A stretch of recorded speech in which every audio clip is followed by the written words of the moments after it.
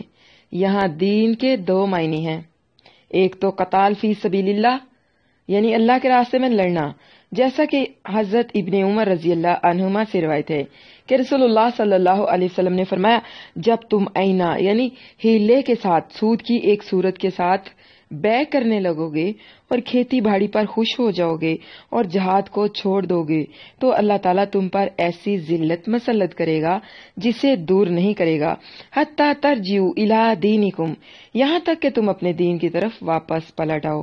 یہ ابو داؤد کی روایت ہے، کتاب البیوع، حدیث کا نمبر ہے 3462، اور علامہ البانی رحمہ اللہ نے اس حدیث کو صحیح کہا ہے۔ یہاں پر دین سے مراد قتال فی سبیل اللہ ہے، اس میں تفقہ یعنی تفقہ جنگ کے میدانوں ہی میں حاصل ہو سکتا ہے۔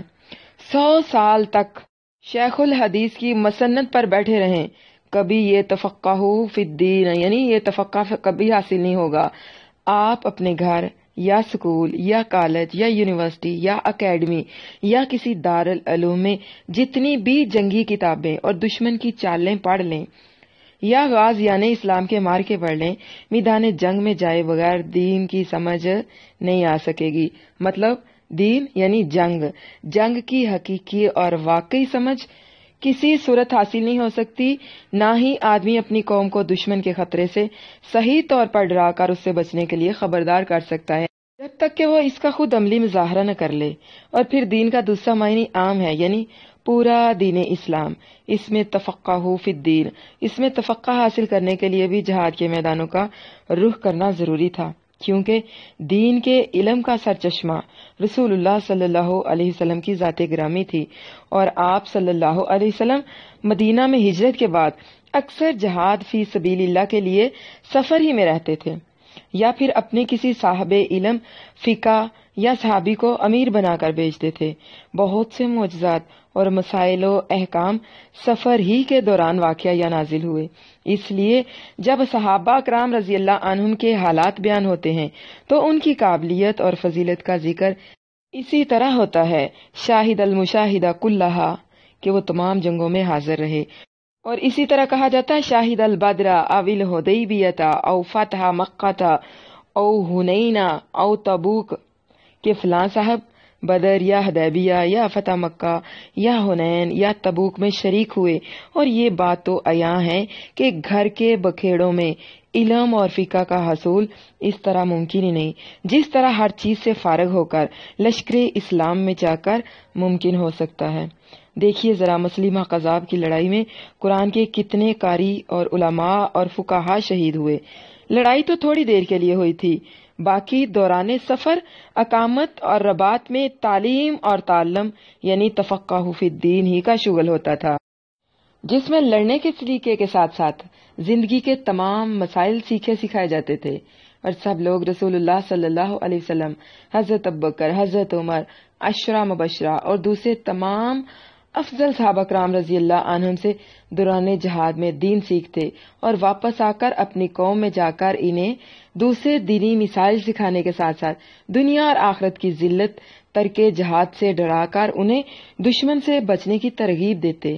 لِيُنذِرُوا اور يَحْذَرُونَ، اس پر ذرا غور کریے تو بات کافی حد تک سمجھ میں آ جائے گی کہ اس وقت دنیا میں مسلمانوں کی حالت زار کون سی چیز میں تفقہ حاصل نہ کرنے کا نتیجہ تھی۔ سید المفسرین امام طبری رحمہ اللہ اور کئی دوسرے مفسرین نے اس کا یہی مفہوم بیان کیا ہے، یعنی اسی مفہوم کو ترجیح دی ہے کہ لیتفقہوا فی الدین میں دین سے جہاد مراد ہے، حتی ترجعوا الی دینکم انہوں نے ذکر ہی نہیں فرمائی۔ اور پھر آیت کا دوسرا مفہوم یہ بھی ہے کہ جب سورۃ توبہ میں جنگ تبوک سے پیچھے رہ جانے والوں پر اللہ تعالیٰ نے سخت ناراضگی کا اظہار فرمایا تو ہر مسلمان کی کوشش اور خواہش یہی تھی کہ آئندہ ہم ہر جنگ میں جائیں گے، کسی جنگ سے پیچھے نہیں رہیں گے۔ اس پر یہ آیت اتری کہ تمام مسلمانوں کا ہر مہم کے لیے نکل جانا ضروری نہیں ہے، کچھ لوگوں کا پیچھے رہ جانا بھی ضروری ہے۔ یعنی تمام مسلمانوں کو نہیں چلے جانا چاہیے کہ پیچھے اللہ کے نبی صلی اللہ علیہ وسلم مدینہ میں اکیلے رہ جائیں، بلکہ ہر قبیلے میں سے کچھ لوگوں کو مدینہ میں آپ صلی اللہ علیہ وسلم کے پاس بھی آ کر حاضری دینی چاہیے، آپ کے پاس حاضر رہنا چاہیے، تاکہ وہ مدینہ کی اور رسول اللہ صلی اللہ علیہ وسلم کی پہرے داری کا فریضہ بھی سر انجام دیں اور علم بھی حاصل کریں، اور پھر واپس جا کر اپنی قوم کو تعلیم دین سے آراستہ کریں۔ اسی طرح کچھ لوگوں کو دینی مدارس میں پڑھنے کے لیے بھی نکلنا چاہیے، تاکہ وہ یکسوئی کے ساتھ دین کی اچھی طرح سے سمجھ حاصل کریں اور پھر واپس جا کر اپنی قوم کو دین سمجھا سکیں۔ ہاں، حالات کے تحت امیر المؤمنین نفیر عام کا حکم دیں تو پھر سب کے لیے نکلنا لازم ہے، پھر سب کو لازمی نکلنا چاہیے، کیونکہ جب قیام کا وقت ہوتا ہے تب سجدہ نہیں کیا جاتا۔ یعنی کہ غزوہ تبوک میں شرکت نہ کرنے والوں پر اتنی سخت پکڑ ہوئی کہ اس کے بعد یہ خدشہ پیدا ہو گیا کہ اس کے بعد جنگ کا حکم ہوگا تو سارے لوگ ہی نکل پڑیں گے۔ جب سارے نکل پڑیں گے تو جو باقی کام ہے وہ کون کرے گا؟ میدان جنگ میں جب بھی جانے کا حکم ہوا تو اس میں وقت اور حالات کا خیال رکھا جائے گا۔ اور پھر یہ بھی کہ مدینہ میں رہنے والے لوگوں کو نبی کریم صلی اللہ علیہ وسلم کے ساتھ رہنے کا زیادہ موقع ملا، لوگوں نے اللہ کے نبی کے ساتھ کا فائدہ اٹھایا، لیکن اس کے برعکس ارد گرد کے دیہات جہاں بدھو اور غریب اور کمزور لوگ رہتے تھے ان تک دین کی بات نہیں پہنچتی تھی، اس لیے ان لوگوں میں نفاق پیدا ہو گیا تھا۔ علم کی کمی نفاق کا ذریعہ بنتی ہے، پوائنٹ بھی نوٹڈ۔ انسان کو اپنے فائدہ اور نقصان کا پتہ ہی نہیں چلتا۔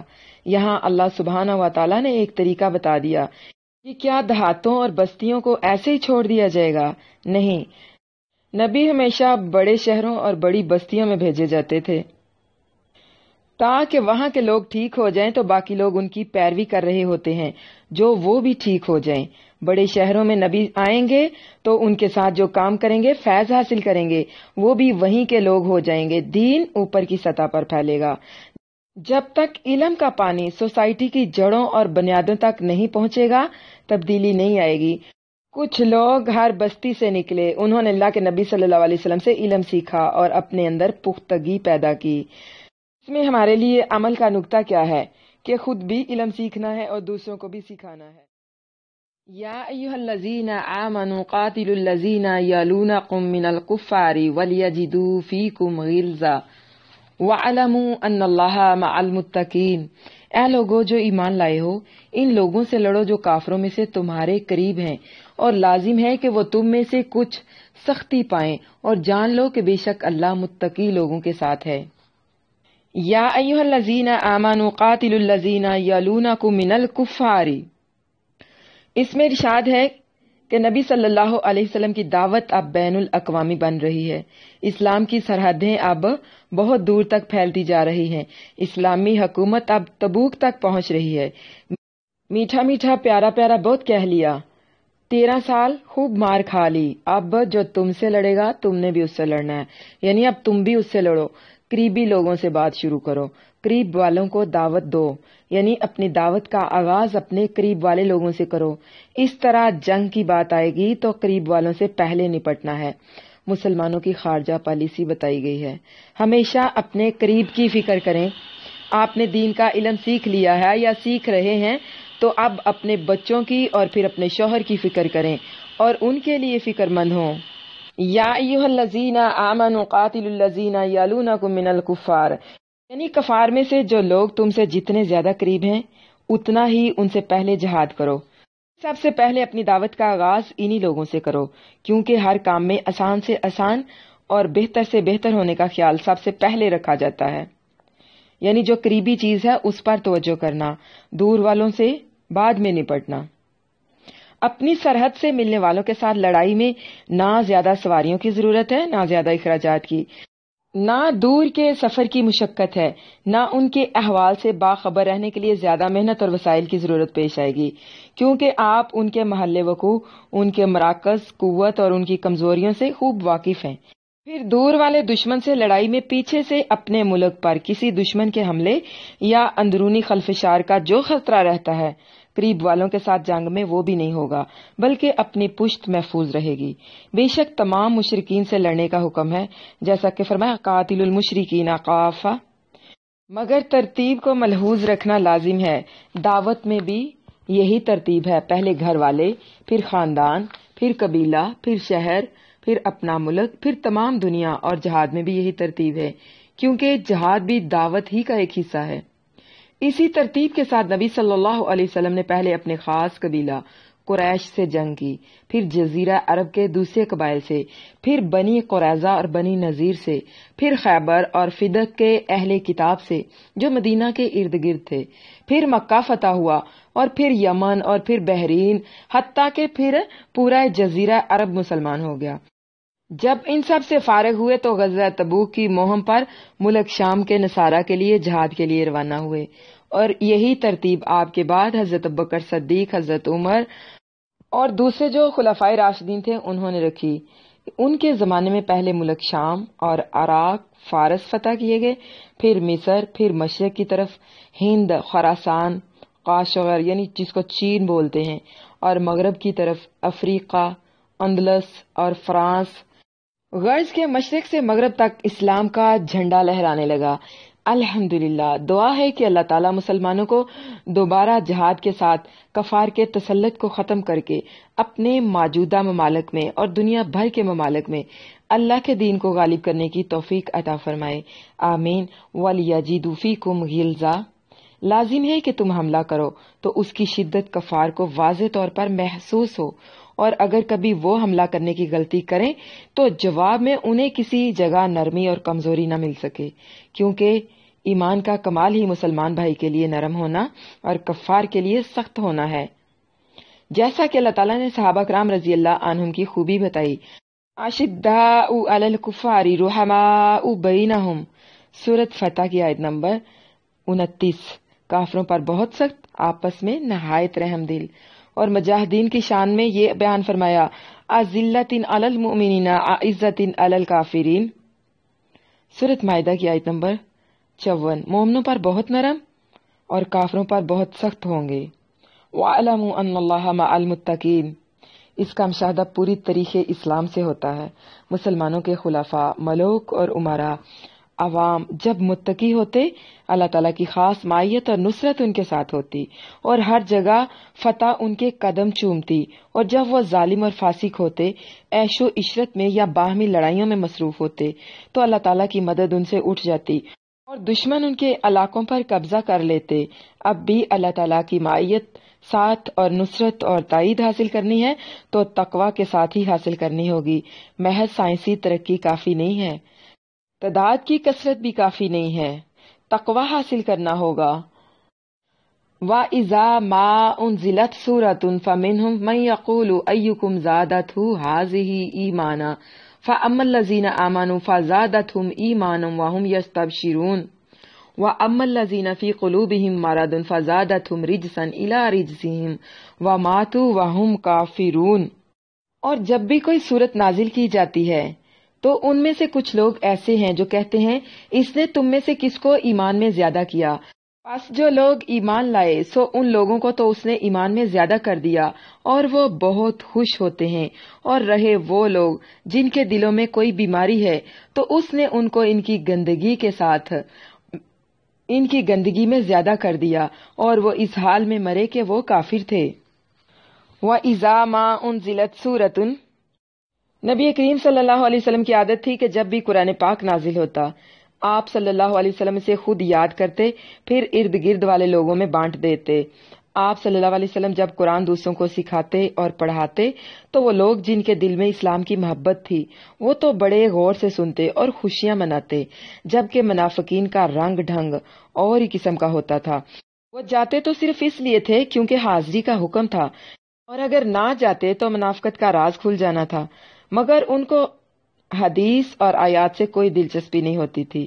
جب آپ صلی اللہ علیہ وسلم قرآن پڑھ کر سناتے تھے تو وہ بد دلی سے بیٹھتے اپنے آپ کو حاضرین میں شمار کرنے کے لیے۔ ان کو بس فکر ہوتی تھی کہ جلدی سے یہاں سے بھاگ جائیں۔ اللہ تعالیٰ یہاں انہی لوگوں کی بات کر رہے ہیں کہ ان کو پتہ نہیں کہ اس میں ہماری اپنی ہی فلاح، ہماری اپنی ہی بھلائی ہے۔ کتنی بڑی نعمت ہے جو اس قرآن اور اس پیغمبر صلی اللہ علیہ وسلم کے ذریعے سے ہمیں مل رہی ہے، اور اپنی چھوٹی سی دنیا میں یہ اتنے غرق ہوئے ہیں کہ یہ خوبصورت گائیڈ لائن چھوڑ کے یہ دنیا کی طرف بھاگتے ہیں۔ یہ قرآن ہی تو تھا جس نے عرب کے ریگستان سے لوگوں کو اٹھایا اور پوری دنیا کے امام بن گئے۔ قرآن ہمارے ساتھ وہی معاملہ کرے گا جو ہم قرآن کے ساتھ کریں گے۔ ہم اس کے ساتھ پیار کرتے ہیں تو یہ ہمارے ساتھ پیار کرتا ہے، ہم اس کو محبت دیتے ہیں تو یہ ہمیں محبت دیتا ہے۔ ان کے نفاق کی اللہ نے تصویر کھینچی ہے کہ ان کو سمجھ میں کچھ کیوں نہیں آتا کہ اللہ کے نبی صلی اللہ علیہ وسلم ہمارے لیے رحمت بن کر آئے ہیں۔ وَإِذَا مَا أُنزِلَتْ سُورَةٌ سے یستبشرون یعنی حروف کی زیادتی معنی کی زیادتی پر دلالت کرتی ہے، ایسی زبردست خوشی جس کے آثار بشرے پر بھی ظاہر ہوں۔ سورتن اس سے مراد پوری سورت بھی ہو سکتی ہے اور آیت کا ایک ٹکڑا بھی۔ دیکھیے کسی بھی سورت کے نزول پر اسے قبول کرنے میں اہل ایمان اور اہل نفاق کا واضح فرق ہوتا ہے۔ بیج کی عمدگی زمین کی قابلیت کے بغیر فائدہ مند نہیں ہوتی۔ منافقین ایک دوسرے سے بطور استہزاء اور مذاق یا بعض کمزور ایمان والے مسلمانوں کو شک میں ڈالنے کے لیے پوچھتے ہیں کہ ان آیات کے ساتھ تم میں سے کس کے ایمان میں اضافہ ہوا ہے؟ فرمایا کہ اہل ایمان کے ایمان میں تو ان سے اضافہ اور زیادتی ہوتی ہے، دل کے علم اور یقین میں بھی، زبانی تصدیق میں بھی اور عمل میں بھی، اور تینوں کا نام ایمان ہے۔ وَهُمْ يَسْتَبْشِرُونَ اور وہ بہت ہی خوش ہوتے ہیں، جس خوشی کے اثار ان کے چہروں پر بھی نمایاں ہو جاتے ہیں۔ اور وہ لوگ جن کے دلوں میں کفر اور نفاق کا مرض ہے وہ پہلی صورتوں اور آیات ہی کے منکر تھے۔ جب اس سے بھی انکار کیا تو کفر کی ایک اور ردا ان کے دلوں پر چڑھ گئی، ایک اور کفر کا غلبہ ان کے دلوں پر چڑھ گیا اور ان کی کفر پر موت کا باعث بن گیا۔ یہ آیت اور قرآن مجید کی کئی اور آیات واضح الفاظ میں ایمان کے زیادہ ہونے کی صراحت فرماتی ہیں۔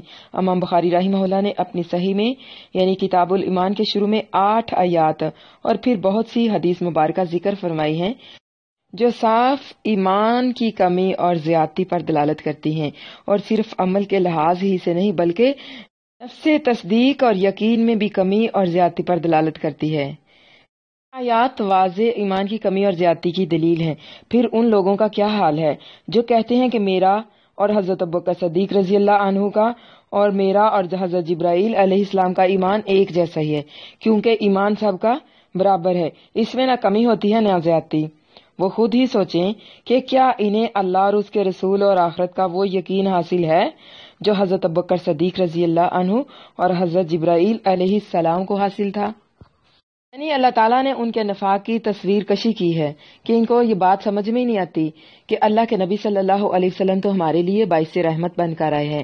اولا یرون انہم یفتنون فی کل عام مرۃ او مرتین ثم لا یتوبون ولا هم یذکرون، اور کیا وہ نہیں دیکھتے کہ بے شک وہ ہر سال 1 یا 2 مرتبہ آزمائش میں ڈالے جاتے ہیں، پھر بھی وہ نہ توبہ کرتے ہیں اور نہ ہی وہ نصیحت پکڑتے ہیں۔ منافق سے ایک نیکی کا موقع چھوٹ جاتا ہے تو اگلا بھی وہ چھوڑ دیتا ہے۔ ہر نیکی کے چھوٹنے پر نیت کرتا ہے کہ اگلی کروں گا، لیکن اگلی پھر چھوڑ دیتا ہے۔ کسی کی ایک نماز رہ جاتی ہے تو وہ کہتا ہے اب میں نے عصر کی بھی نہیں پڑھنی، ایک چھوڑ دی ہے تو پھر اس کے پڑھنے کا کیا فائدہ، یا پھر یہ کہتا ہے کہ اب میں کل سے ساری نمازیں پڑھوں گا، لیکن پھر وہ ان کو چھوڑ دیتا، پھر نہیں پڑھتا۔ یعنی اگر انہیں نیکی کرنے کا کوئی موقع ملتا ہے یا ان سے چھوٹ جاتا ہے تو پھر وہ دوبارہ اس کو کرتے ہی نہیں ہیں، اسے چھوڑ دیتے ہیں۔ اولا یرون انہم یفتنون، اکثر جنگ اور جہاد کے وقت منافق معلوم ہو جاتے ہیں مگر پھر بھی وہ نفاق پر قائم رہتے ہیں۔ اسی طرح ہر آدمی پر کوئی نہ کوئی آزمائش، مصیبت، بیماری یا کوئی تکلیف سال میں 1-2 مرتبہ آتی رہتی ہے تاکہ اسے سوچنے کا موقع ملے۔ فرمایا وَلَا نُذِيقَنَّهُم مِّنَ الْعَذَابِ الْأَدْنَىٰ دُونَ الْعَذَابِ الْأَكْبَرِ لَعَلَّهُمْ يَرْجِعُونَ، سورۃ سجدہ کی آیت نمبر 21۔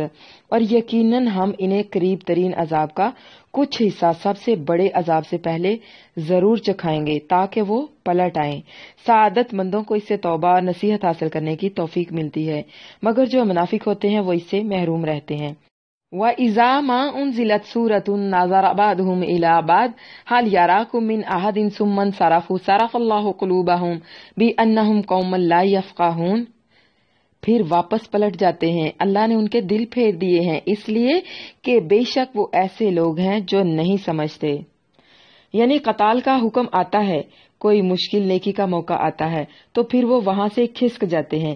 منافقوں کے دل نبی صلی اللہ علیہ وسلم کی محفل میں نہیں لگتے، مشکل حکم پر نکل جاتے ہیں اور نکل کر خوش ہوتے ہیں۔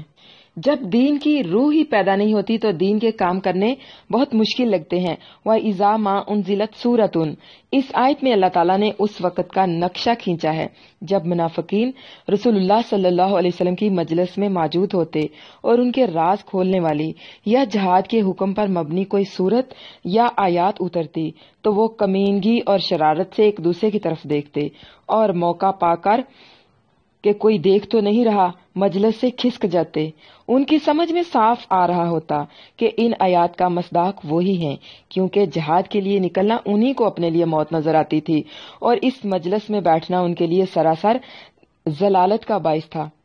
اتنے کمینے اور ذلیل تھے کہ تائب ہونے کی بجائے وہاں سے نکل جانے کو ترجیح دیتے۔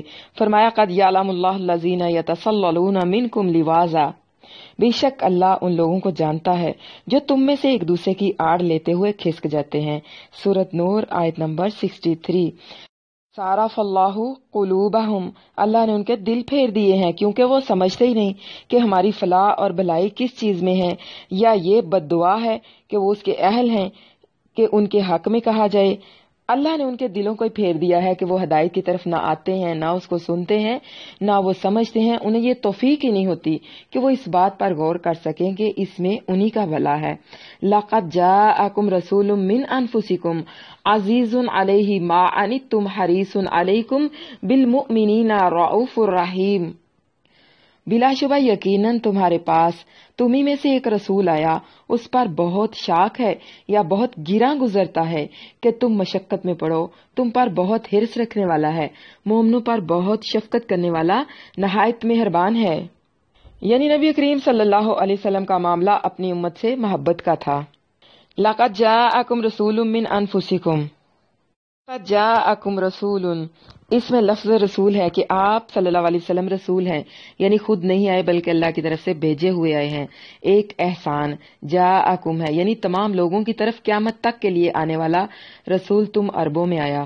عربی رسول بھیج کر اللہ تعالیٰ نے دنیا کی امامت کے لیے تمہیں منتخب فرمایا۔ کے مخاطب تمام دنیا کے لوگ ہیں مگر اول مخاطب جو ہیں وہ عرب ہیں۔ اور آپ کی تیسری صفت اور اللہ کا احسان من انفسکم ہے، یعنی کہ تمہاری ہی جنس میں سے، یعنی انسانوں میں سے ہیں۔ انہیں تمام انسانی ضروریات لاحق ہیں، وہ آدم کی اولاد سے ہیں، ان کے ماں باپ بھی ہیں، قریش کی ہر خاندان سے کوئی نہ کوئی رشتہ داری ہے، بیویاں اور اولادیں بھی ہیں، بچپن، جوانی، بڑھاپا، بھوک پیاس اور وفات، سب کچھ، صحت، مرض، رنج، راحت، ہر مرحلے سے گزرے ہیں۔ اس لیے آپ صلی اللہ علیہ وسلم ہر چیز میں تمہارے لیے نمونہ ہیں۔ اگر وہ جن یا فرشتہ یا کوئی اور جنس سے ہوتے تو تمہارے لیے نمونہ اور اسوہ حسنہ کیسے بنتے؟ اللہ کا احسان مانو کہ اس نے خود تم میں سے ایک نمونہ اپنا پیغام دے کر بھیجا کہ اس کی بات بھی سنو اور اس کی ذات کو دیکھ کر اس کے مطابق عمل بھی کرو۔ عزیز علیہ ما عنتم، تمہارا کسی طرح بھی مشقت یا مصیبت میں پڑنا اسے بہت برا لگتا ہے، وہ برداشت ہی نہیں کر سکتا کہ تم کفر اختیار کر کے دنیا میں حیوانوں سے بھی بدتر زندگی گزارو، پھر آخرت میں ہمیشہ کے لیے جہنم کا ایندھن بنو۔ آپ صلی اللہ علیہ وسلم انہی کی فکر میں گھلتے جا رہے ہیں اور اللہ تعالیٰ کو انہیں تسلی دینا پڑتی ہے۔ پھر وہ ایسا دین لے کر آیا ہے جس میں کوئی مشکل نہیں، نہایت آسان اور سادہ ہے۔ آپ صلی اللہ علیہ وسلم نے فرمایا مجھے حنیفی، ابراہیم حنیف والی آسان شریعت دے کر بھیجا گیا ہے، اور فرمایا ان الدین یسر، یہ دین سراسر آسان ہے۔ ایسا مہربان نبی کہ طائف میں 10 دن رہ کر مار کھا کر زخمی اور بے ہوش ہو کر نکلے، اور ہوش آنے پر اللہ تعالیٰ نے پہاڑوں کا فرشتہ بھیجا۔ اگر کہو تو میں 2 پہاڑوں کو حکم دوں کہ ان بدبختوں کو اپنے درمیان میں پیس کر رکھ دیں۔ عرض کیا مجھے امید ہے کہ اللہ تعالیٰ ان کی پشتوں سے ایسے لوگ نکالے گا جو ایک اللہ کی عبادت کریں گے، اس کے ساتھ کسی کو شریک نہیں کریں گے۔ یہ بخاری شریف کی حدیث ہے، حدیث کا نمبر ہے 3231، راویہ ہیں ان کی حضرت عائشہ صدیقہ رضی اللہ عنہا۔ 5ویں یہ ہے کہ حریص علیکم، رات دن اس کی یہی کوشش ہے اور وہ اسی فکر میں لگا رہتا ہے کہ جس طرح سے بھی ہو سکے تم لوگ دوزخ سے بچ جاؤ اور دنیا اور آخرت کی کامیابی حاصل کر لو۔ بالمؤمنین رؤوف الرحیم. نبی کریم صلی اللہ علیہ وسلم اپنے ساتھیوں کی عیادت کے لیے جاتے، ان کے جنازوں میں جاتے، بچوں کے رونے کی آواز سن کر ماں کی تکلیف کو محسوس کرتے ہوئے نماز مختصر کر دیتے، خود بھوکے رہ کر انہیں کھلاتے پلاتے. نبوت سے پہلے آپ صلی اللہ علیہ وسلم کی تمام انسانوں کے ساتھ شفقت، ہمدردی کو دیکھیں، جس کی شہادت ام المومنین حضرت خدیجہ رضی اللہ عنہا نے دی. تو مومنوں پر آپ صلی اللہ علیہ وسلم کی نرمی اور رحمت کا خود بخود اندازہ ہو جاتا ہے. ان کے لیے مغفرت اور رحمت کی دعا کرتے. اللہ تعالیٰ نے جو ایک مقبول دعا ہر نبی کی طرح آپ صلی اللہ علیہ وسلم کو عطا کی، سب نے کر لی، مگر آپ صلی اللہ علیہ وسلم نے اپنی امت کی شفاعت کے لیے سنبھال کر رکھ لی. اللہ تعالیٰ ہمیں اپنے فضل سے جنت میں اپنے اس مہربان نبی کی رفاقت عطا فرما دے اور ہمیں جنت میں اپنا دیدار نصیب فرمائے. آمین. یعنی اللہ کے نبی صلی اللہ علیہ وسلم کا اپنی امت کے ساتھ معاملہ محبت کا تھا، شفقت کا تھا، نرمی اور ہمدردی کا تھا. فَإِن تَوَلُّوا فَقُلْ حَسْبِيَ اللَّهُ لَا إِلَٰهَ إِلَّا هُوَ عَلَيْهِ تَوَكَّلْتُ وَهُوَ رَبُّ الْعَرْشِ الْعَظِيمِ. پھر اگر وہ منہ موڑے تو کہہ دے مجھے اللہ ہی کافی ہے، اس کے سوا کوئی معبود نہیں، میں نے اسی پر بھروسہ کیا اور وہی عرش عظیم کا مالک ہے. بندہ مومن اللہ کا سہارا لیتا ہے، اس کو اللہ کافی ہوتا ہے. وہ دوسروں کی آس پر کوئی کام نہیں کرتا، اللہ کے سہارے پر کام کرتا ہے. جب اپنے کام کا بھروسہ اور توکل وہ اللہ پر کر لیتا ہے، پھر اللہ اس کو کافی ہو جاتا ہے. نبی کریم صلی اللہ علیہ وسلم کی صفات ہے یہ. اللہ تعالیٰ کہتے ہیں حریص علیکم، یعنی یہ تم پر بہت زیادہ حرص کرنے والا تھا. شفیق، مہربان، اپنے ساتھیوں کو کسی بھی صورت میں مشکل میں نہیں ڈالنا چاہتا. دوزخ کی آگ سے سب کو بچانے والا، سب کی بلائی کے مفکر، سب کے رہنما، ہدایت دینے والے، سب کی فکروں میں گھلنے والے. فَإِن تَوَلَّوْا یعنی ایسے مہربان نبی، اس کی مومنوں پر شفقت اور رحمت اور حرص، اس قدر سہل دین کے باوجود اگر وہ منہ موڑیں تو آپ یہ کہیں حسبی اللہ لا الہ الا ہوا علیہ توکلت. صرف یہ عقیدہ ہی نہیں رکھنا بلکہ برملا اس کا اعلان بھی کرنا ہے، اظہار بھی کرنا ہے، اور اللہ کے کافی ہونے پر اپنی خوشی اور فخر کا اظہار بھی کرنا ہے. توحید تو یہ ہے کہ خدا حشر میں کہہ دے، توحید تو یہ ہے کہ خدا حشر میں کہہ دے یہ بندہ دو عالم سے خفا میرے لیے ہے. حسبی اللہ، حسبی پہلے آنے کی وجہ سے اس میں حصر پیدا ہو گیا ہے، یعنی مجھے صرف اللہ کافی ہے، خاص سب لوگ مجھے چھوڑ جائیں. اس کے لیے شاعر نے کیا خوب کہا ہے، کیا ڈر ہے اگر ساری خدائی ہو مخالف، کیا ڈر ہے اگر ساری خدائی ہو مخالف، کافی ہے اگر ایک اللہ میرے لیے ہے. بے شک اللہ تعالیٰ نے دنیا میں جتنے بھی اسباب بنائے ہیں یہ سب انہی میں شامل ہے. ساتھیوں کی مدد سے قوت ملتی ہے اور ایک دوسرے کی مدد کا حکم بھی ہے. وَتَعَاوَنُوا عَلَى الْبِرِّ وَالتَّقْوَى، اور نیکی اور تقوی پر ایک دوسرے کی مدد کیا کرو.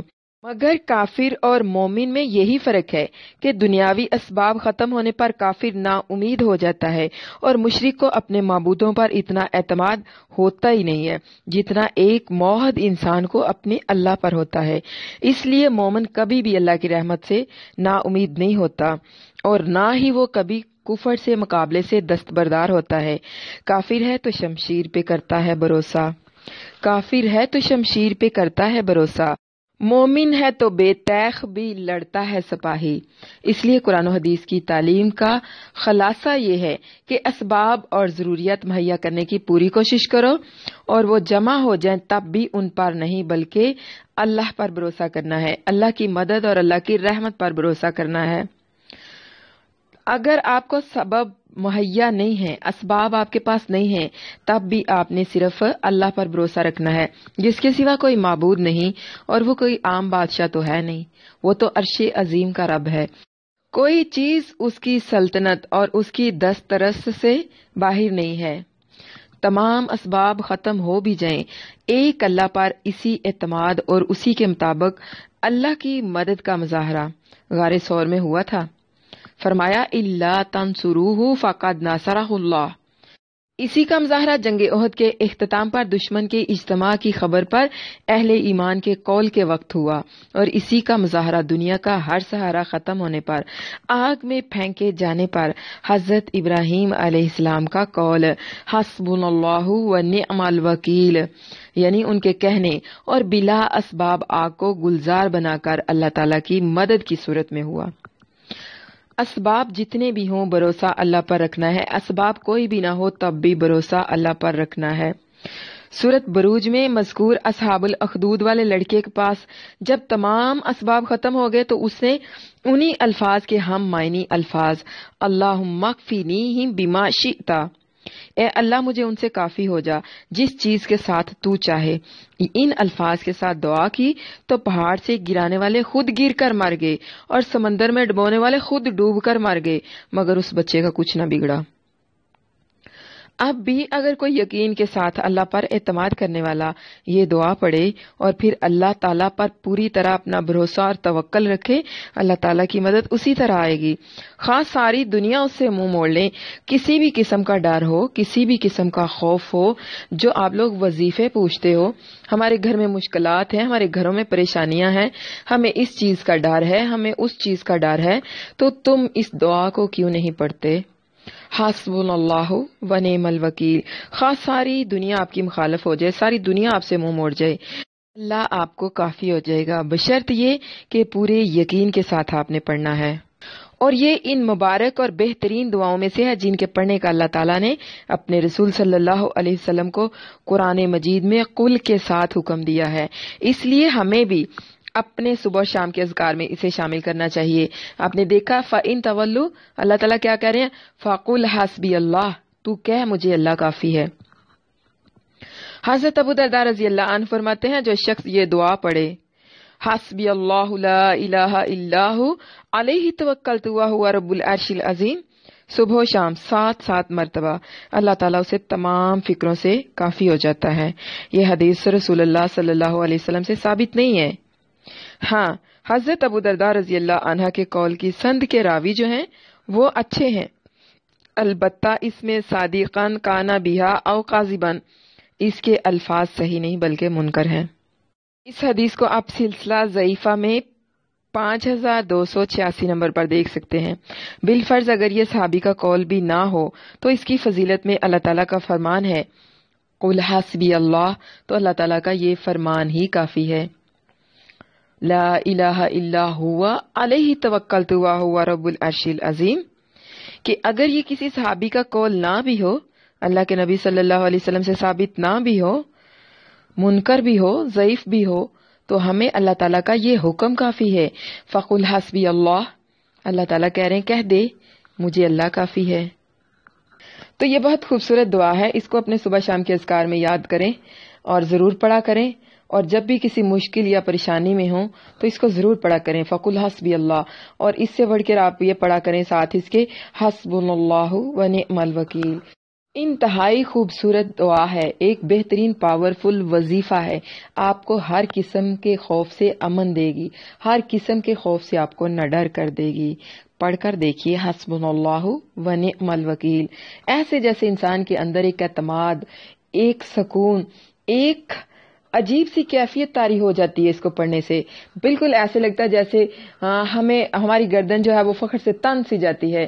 حسبنا اللہ و نعم الوکیل، بھئی ہمیں تو اللہ کافی ہے، کوئی اور ہمارا ساتھ دے نہ دے، ساری دنیا چاہے ہم سے منہ موڑ لے، حسبی اللہ، مجھے تو اللہ کافی ہے، حسبنا اللہ، ہمیں تو اللہ کافی ہے، اور اللہ ہی بہترین وکیل اور بہترین کارساز ہے۔ الحمدللہ، الحمدللہ ثم الحمدللہ، اللہ کی رحمت کے ساتھ ہماری جو سورۃ توبہ تھی وہ کمپلیٹ ہو گئی ہے اپنے لفظی ترجمہ اور تفسیر اور با محاورہ ترجمہ کے ساتھ۔ دعا ہے کہ اللہ تعالیٰ اسے ہمارے لیے صدقہ جاریہ بنائے اور اسے ہم سے قبول فرمائے اور اسے ہماری آخرت کی نجات کا ذریعہ بنا دے، آمین۔ سبحان ربک رب العزت عما یصفون والسلام علی المرسلین والحمد للہ رب العالمین۔ رب اغفر وارحم وانت خیر الراحمین، وصلی اللہ وسلم وبارک علی نبینا محمد وعلی آلہ واصحابہ اجمعین، آمین یا رب العالمین۔ اب آپ لوگوں نے اپنے سبق کو لے کر کچھ پوچھنا ہے تو آپ پوچھ سکتی ہیں۔